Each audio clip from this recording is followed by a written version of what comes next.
We're learning more about how woke insanity cost Kamala the election.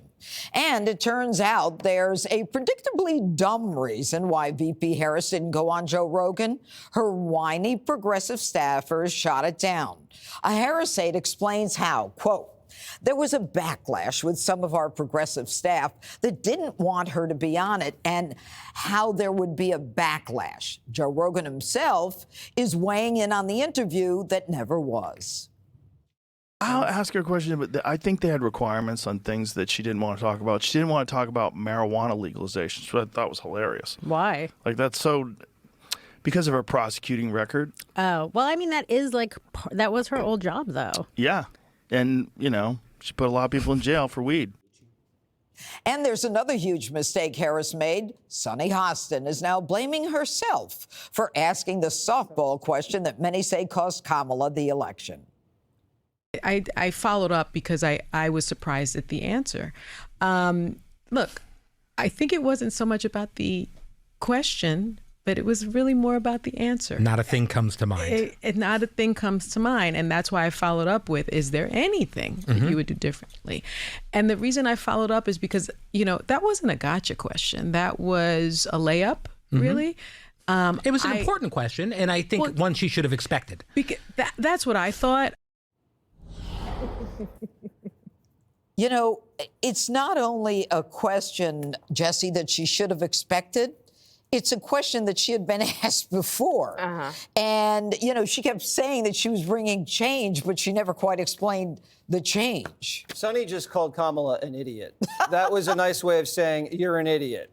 She said it was a layup. She said she'd asked her that before. And who would have thought that Kamala ruined her campaign in the treacherous terrain of The View? No one would have thought that would have mucked her up. Now, the Rogan interview, I actually did research for the first time all week. #1 podcast for Black Americans, 80% male and 35% independent. All of those people she needed to win, and she didn't do it. And she was in Texas at the time. And then she wanted it edited. She wanted no cannabis questions. And she only wanted to do it for an hour. Now, she had presented herself as the boss, this queen bee, this tough prosecutor who was going to kick down doors. She was a scaredy cat. She was hemming and hawing. She was nail biting. She was afraid of not only her boss, she was afraid of people who worked for her. And imagine that. We were going to give this woman the nuclear football. And I'm not saying all women are indecisive. I would never say that. You wouldn't. But I know a lot of women on this table, they'll make a decision like that and go with it. Not afraid. And I'm not talking about Greg. You know, Dana, do you think she made the decision? Look, if I had a staff and they told me don't do it, the liberals, first of all, why did they cater to the liberals when they needed everybody else? That shows something.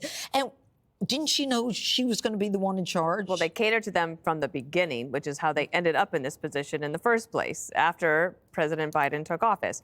If I were advising Kamala Harris, I probably would have told her not to do it as well because it had so many risks for her, like talking, and that would end up in a bad place. And then after weeks of calling people misogynist and racist, now Sunny Hostin is like, yeah, she had some weaknesses.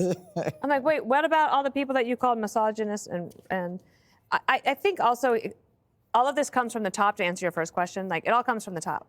All of it.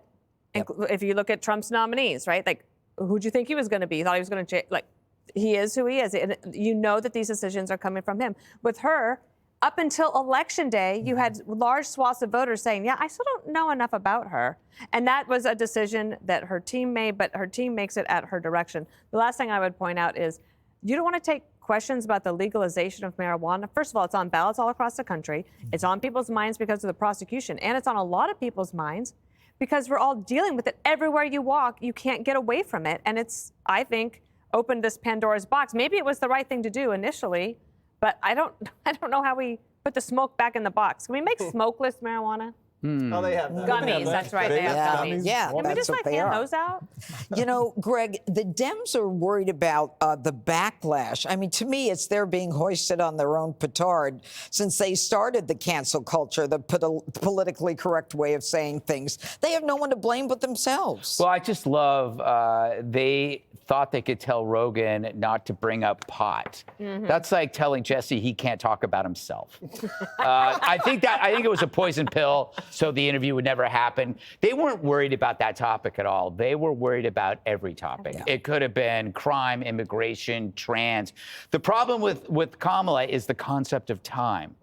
The Achilles heel for her and a lot of Dems was something that we like to call the follow-up question, which occurs when you have time. It's just the basic, what do you mean by that? You know, I would have loved to have seen her on Rogan when he asks her a question and she'll have that escape hatch that the left always uses. You know, we really need to have a conversation about that. And he'll say, great, we have 3 hours. It's like, no, I mean, at some other time, not now, because that's how they always end a conversation or want to end one, is by saying, we need to have a conversation.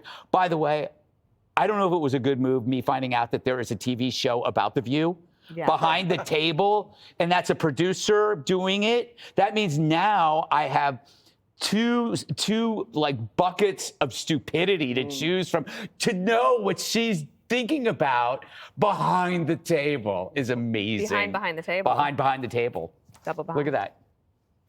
All right, Richard, would you like to wrap up? I will love to wrap this up. One, I think the vice president should have done Joe Rogan. Number one. Number two, in my previous life, I did labor organizing back when there was a show called Justice with Judge Janine. And here's what I know to be true. Great show. Yeah, it was okay. Here's what I know to be true. First, you rally the troops. Then you recruit. And I don't think that she was run. I mean, if it was wokeness, then I don't think wokeness say we're going to run around the country with Liz Cheney. I don't think that's how you get there. I think the fact that Kamala Harris only shows up on MSNBC twice for the 13-week campaign, where I can't count how many times Donald Trump was on our. He called in, he phoned in, he texted, he tweeted. He was just always here. He might have had an office upstairs, how much he was here. And so the fact that we didn't see her go on Joanne Reid, which is where her audience is, her base is, to me says there was a problem in how this campaign was trying to think about how we want to talk to the American people. So while I think it's impossible in a 13-week presidential campaign, I blame the team around her for not really thinking about who are we going after, who's our audience, and how do we get them. Remember, you rally the troops first, then you recruit new troops. But if the troops inside aren't rallied, you have a problem. And if you look at the vote totals, you realize she got millions of votes less than Joe Biden, which says the team was not paying attention. Maybe we should ask for a refund on them. Good for you. All right. Click here to subscribe to the Fox News YouTube page to catch our hottest interviews and most compelling analysis. You won't get it anywhere else.